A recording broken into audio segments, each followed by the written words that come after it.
दुबे जी ने सारी बातें बता दी कि तुरैया महंगी हो गई, कि सरसों का तेल कच्ची धानी महंगा हो गया, सब बात है। लेकिन इस पे नहीं बोले कि सबसे ज़्यादा लठ वहाँ लड़कों ने भांजा है नेताओं के ऊपर। बोले तुम माल खाओ, अपने लड़कों को भी माल खिलाओगे, इस पर कोई नहीं बोल रहा। सारी लड़ाई तो इसी पे है भैया। चना चबेना के लिए युद्ध तो थोड़ी ना हो रहा है। लड़ाई इसलिए हो रही है, मैं लगातार उस निगाह बनाए हुए नेपाल की घटनाक्रम पर। वो कह रहे हैं कि नेताओं ने सारे देश की संपत्ति अपने परिवार के पास झोंक दी। बाप भी राजा, बेटा भी राजा, बेटे का बेटा भी राजा।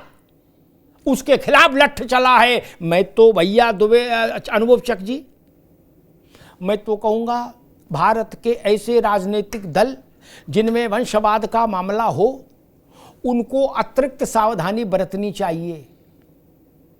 भारत के लिए नेपाल जैसी कामना मत करिए, क्योंकि सबसे ज्यादा लठ फिर कहां बजेगा ये जान लो। इसलिए मैंने कहा, और एक बात कह के अनुभव जी के पास जाऊंगा। दुबे जी ने कहा कि जयप्रकाश जी जैसा आंदोलन, एक बात ध्यान रखिए, 1952 से सत्ता परिवर्तन शुरू हुआ भारत में, मतलब चुनाव शुरू हुआ। उस 52 से लेके और 2025 तक एक भी चुनाव में कभी चुनाव के परिणाम के बाद ऐसा नहीं हुआ कि प्रधानमंत्री रजिस्टर लेके भाग गया, बोले हम नहीं देंगे तुम्हें रजिस्टर, कर लो, हम कुंडी बंद कर लेंगे। नहीं।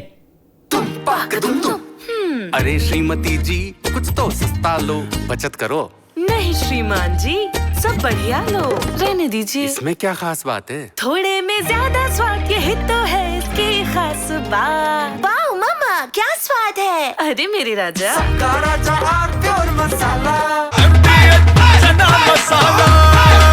अब छोलिया हो या लोबिया, सफेद चने या काले चने, सब कुछ मजेदार बने। और दुबे जी, आप इस बात को हमेशा ध्यान रखिएगा, आंदोलन जेपी का रहा हो, किसी का रहा हो। हालांकि जेपी जैसे महान संत के आंदोलन से कौन लोग निकले, लालू जी जैसे लोग, वो किन आरोपों में जेल गए, कि कौन से आरोप उन पर सिद्ध हुए, और परिवारवाद, वंशवाद, ये जयप्रकाश जी की शिष्यत्व है। और भारत में केवल और केवल जनादेश से ही सत्ता बदली है। जन साहब, कोई मौसम रहा हो, कोई परिस्थिति रही हो, कोई नेतृत्व रहा हो, बंडलिज्म से, अराजकता से, आगजनी से भारत में कभी सत्ता नहीं बदली। इसलिए ये भारत है। और सत्ता के हस्तांतरण में कभी थप्पड़ भी नहीं चला। गोली, बंदूक, बम तो छोड़ दीजिए दुबे जी। इसलिए भारत को बांग्लादेश और नेपाल बनाने की कामना रखने वालों को अपनी मनस्थिति का इलाज कराना चाहिए। अनुभव चक जी, विपक्ष के तमाम ऐसे विद्वान साथी हैं, उदित राज जी से लेकर और तमाम लोग हैं जो ये तर्क दे रहे हैं कि नहीं नहीं, अब तो पाकिस्तान भी निपट लिया, वहाँ भी सड़क पे लोग आ लिए, अफगानिस्तान में भी निपट लिए, श्रीलंका में भी, बांग्लादेश में भी, नेपाल में भी, अब भारत तो आना ही है, अब तो रूट क्लियर है। ये क्या मसला है? देखिए अमिताभ जी,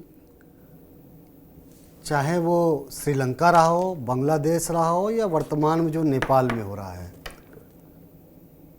जिस तरीके से लोकतंत्र को वहाँ ख़त्म करा जा रहा है, जिस तरीके से अराजकता सड़कों पर करी जा रही है, सबसे बड़े लोकतंत्र विश्व के हम, और यहाँ पे तमाम विपक्ष जो लोकतंत्र और संविधान की दुहाई देता है, वो इसकी निंदा करने की जगह अंदरी अंदर वो ऐसी कामना कि यहाँ पर भारत में भी ऐसे घटनाओं को अंजाम दिया जाए, ऐसी कामना करते हुए दिखाई दे रहा है। ये बहुत शर्मनाक स्थिति है।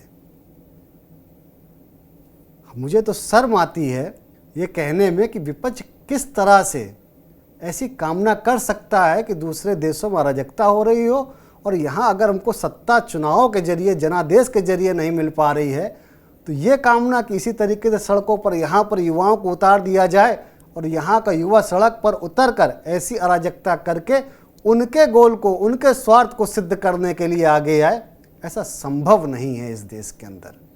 लोकतंत्र हमारा बहुत मजबूत है, इसलिए ऐसा संभव नहीं है। और दूसरी बात, विपक्ष को जनता को बरगलाने की जगह जो उनके मुद्दे हैं उनको लेकर जनता के बीच में जाना चाहिए। ऐसी कामना नहीं करनी चाहिए। इस देश के लोकतंत्र को किसी भी दशा में खराब करने का, कमज़ोर करने का प्रयास और दूसरे की कमज़ोर स्थिति देख के खुश होने का प्रयास बिल्कुल नहीं करना चाहिए विपक्ष को। मैं तो इतना ही कहता हूँ। और बाकी जनता सब देख रही है। जब चुनाव आएगा, अभी बिहार का आ रहा है, उसमें भी इनको पता लगेगा। जी जैन साहब, भारत विपक्ष को अभी आपने सुना, यहाँ जो दुबे जी ने भी कहा और बाकी विपक्षी सभी नेता कह रहे हैं कि भाई जो सिम्टम वहाँ थे नेपाल में, बांग्लादेश में, अफगानिस्तान में, श्रीलंका में, वही सिम्टम भारत में है। बट दुबे जी ने भी गिनाए कि तुरई भी महंगी है, चटनी भी महंगी है, रोटी का आटा ये है, दिस है दैट है, सब बोले सब मामला भ्रष्टाचार है, सदाचार है एंड ऑल। आपने एक पूरा जीवन यहाँ एक महत्वपूर्ण केंद्रीय सेवा में बिताया है। 3.5-4 लाख की एक फोर्स को आपने लीड किया है।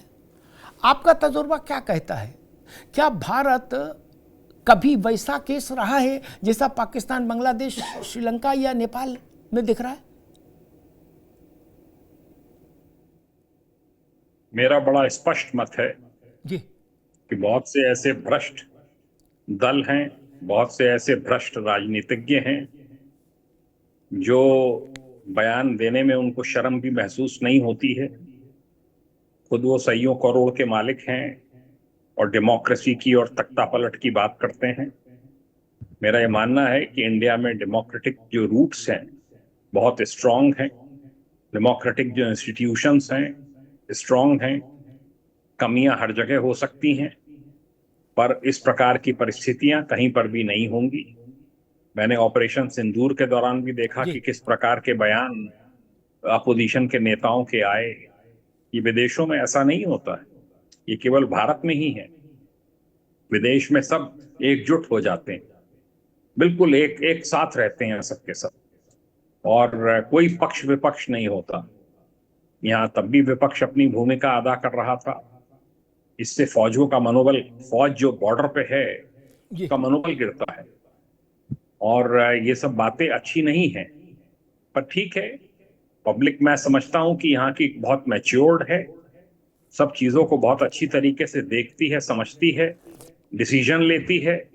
हमने इसको समय समय पे देखा है कि किस प्रकार का वोटिंग पैटर्न रहा है, और मैं अवश्य समझता हूं कि इस प्रकार की परिस्थितियां हिंदुस्तान में पैदा होने की कोई अभी कोई कल्पना नहीं कर सकता है।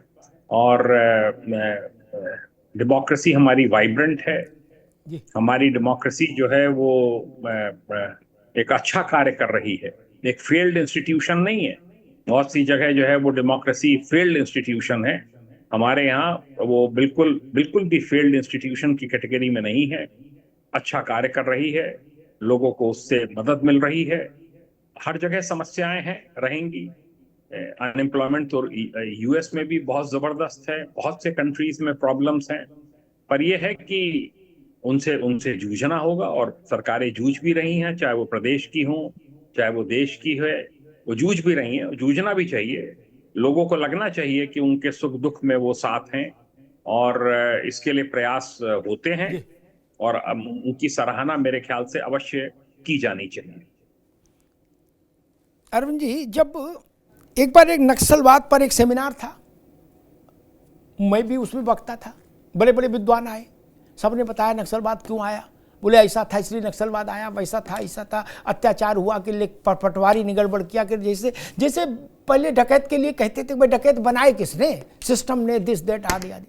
मैं तो अपने ढंग का आदमी, जिधर लोग सिरहाना रखते मैं उधर पैताना कर लेता हूँ, जिधर पैताना रखते उधर सिरहाना कर लेता हूँ। मैंने कहा जैन साहब आपके भी उसकी तवज्जो चाहूँगा। दुबे जी, मैंने कहा कारण कोई रहा हो क्या, फिर भी हाथ में बंदूक और हिंसा स्वीकार्य नहीं हो सकती। कोई कारण दुनिया का इसको जस्टिफाई नहीं कर सकता, ये जान लीजिए। इसलिए बंदूक तो छोड़नी ही होगी। बंदूक छोड़िए, फिर कष्ट बताइए, देश आपके साथ चलेगा।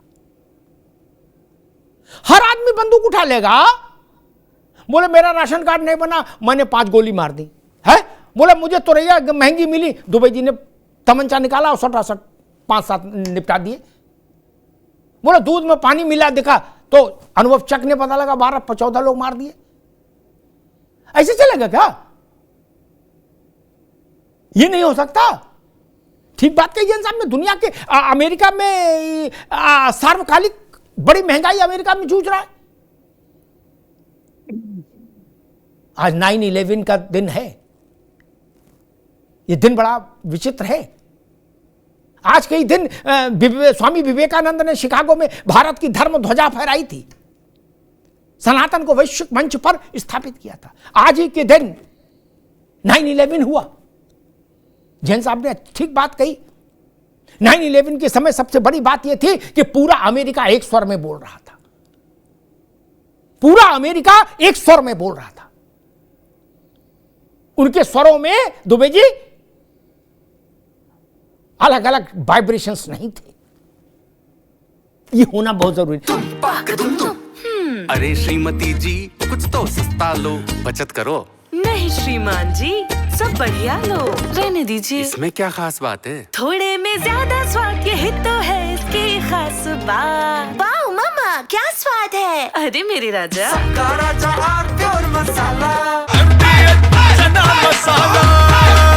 अब छोलिया हो या लोबिया, सफेद चने या काले चने, सब कुछ मजेदार बने।